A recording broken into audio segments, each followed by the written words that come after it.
ஆந்திராவில் ரசாயனத்தில் கழுவினால் ஒரிஜினல் ரூபாய் நோட்டு போல மாறும் கருப்பு கலர் 500 ரூபாய் நோட்டுகள் பறிமுதல் செய்யப்பட்ட சம்பவம் பெரும் பரபரப்பை ஏற்படுத்தியுள்ளது. பார்சி வெப் சீரிஸ் பாணியில் பக்காவாக கள்ள நோட்டு அடித்து புழக்கத்தில் விட்ட கும்பல் போலீசில் சிக்குவார்களா? ஆந்திர மாநிலம் அன்னவரத்தை சேர்ந்த கனி ராஜு என்பவருக்கும் விசாகப்பட்டினத்தை சேர்ந்த பாஸ்கர் ராஜு என்பவருக்கும் நட்பு ஏற்பட்டுள்ளது. திடீரென்று ஒரு நாள் பாஸ்கருக்கு போன் செய்த கனி ராஜு நேரில் சந்திக்க வேண்டுமென்று கூறி அவரை தன்னுடைய வீட்டிற்கு அழைத்து சென்றுள்ளார். அங்கு சென்றதும் கருப்பு கலரில் இருந்த 2 பேப்பர்களை கையில் இழுத்த கனிராஜி ஏதோ ஒரு ரசாயனத்தில் நனைத்து சோப்பு போட்டு கழுவி காட்டியுள்ளார். அதை பார்த்த பாஸ்கருக்கு ஒரே பேரதிர்ச்சி. அந்த 2 காகிதங்களும் 500 ரூபாய் நோட்டுகளாக மாறி உள்ளன. அந்த ரூபாய் நோட்டுகளை எடுத்துக்கொண்டு வெளியே சென்றவர்கள் பிரபல ஹோட்டல் ஒன்றிற்கு சென்றுள்ளனர். வயிறு புடைக்க சாப்பிட்ட பிறகு கையில் இருந்த ஃபேக் 500 ரூபாய் நோட்டுகள் ஹோட்டலில் கொடுத்துள்ளனர். ஹோட்டல் கேஷியர் அந்த நோட்டுகளை வாங்கி வைத்துக் கொண்டு மீதி சில்லறையும் கொடுத்துள்ளார். இதையெல்லாம் லைவாக அனுபவித்துக் கொண்டிருந்த பாஸ்கருக்கு அந்த நோட்டுகள் மீது ஆசை உண்டானது. அதை தனக்கு சாதகமாக்கிக் கொண்ட கனிராஜி அப்போதுதான் தன்னுடைய திட்டத்தை அவிழ்த்து விட்டிருக்கிறார்.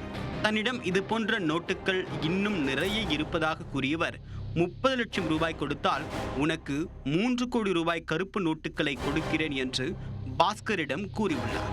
30 லட்சம் ரூபாய்க்கு 3 கோடி கிடைக்குமே என்று ஆசைப்பட்ட பாஸ்கர் ராஜு உடனே அதற்கு ஓகே சொல்லி டீல் பேசியிருக்கிறார்.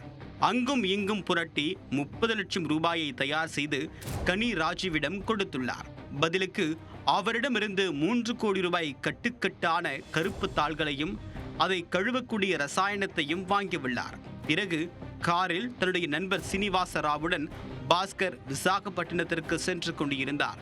அப்போதுதான் வாகன சோதனையில் இருவரும் வசமாக சிக்கிக் கொண்டனர். காரில் கட்டுக்கட்டாக கருப்பு தாள்கள் இருக்க சந்தேகமடைந்த போலீசார் அதை சோதித்து பார்க்க ரூபாய் நோட்டுகளாக மாறும் கருப்பு நோட்டுகள் என்பதை கண்டுபிடித்தனர். இதனையடுத்து காரில் இருந்த 3 கோடி ரூபாய் மதிப்புள்ள கருப்பு கலர் 500 ரூபாய் நோட்டுகளையும் 50,000 ரூபாய் பணம் மற்றும் 3 செல்போன்களையும் போலீசார் பறிமுதல் செய்தனர்.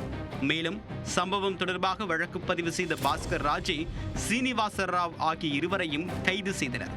இந்த விவகாரத்தில் முக்கிய குற்றவாளியான கனிராஜி தலைமறைவாக இருக்கக்கூடிய நிலையில் அவரை பிடிக்க 5 தனிப்படைகளை போலீசார் அமைத்துள்ளனர்.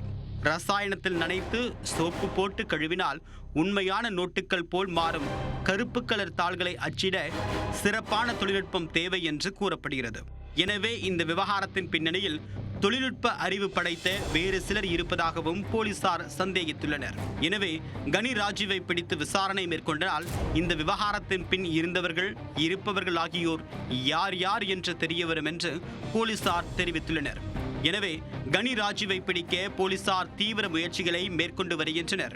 3 கோடி ரூபாய்க்கு ரசாயனத்தில் கழுவினால் ஒரிஜினல் ரூபாய் நோட்டுகள் போல் மாறும் கருப்பு கலர் 500 ரூபாய் பறிமுதல் செய்யப்பட்ட சம்பவம் ஆந்திராவில் பெரும் பரபரப்பை ஏற்படுத்தியுள்ளது.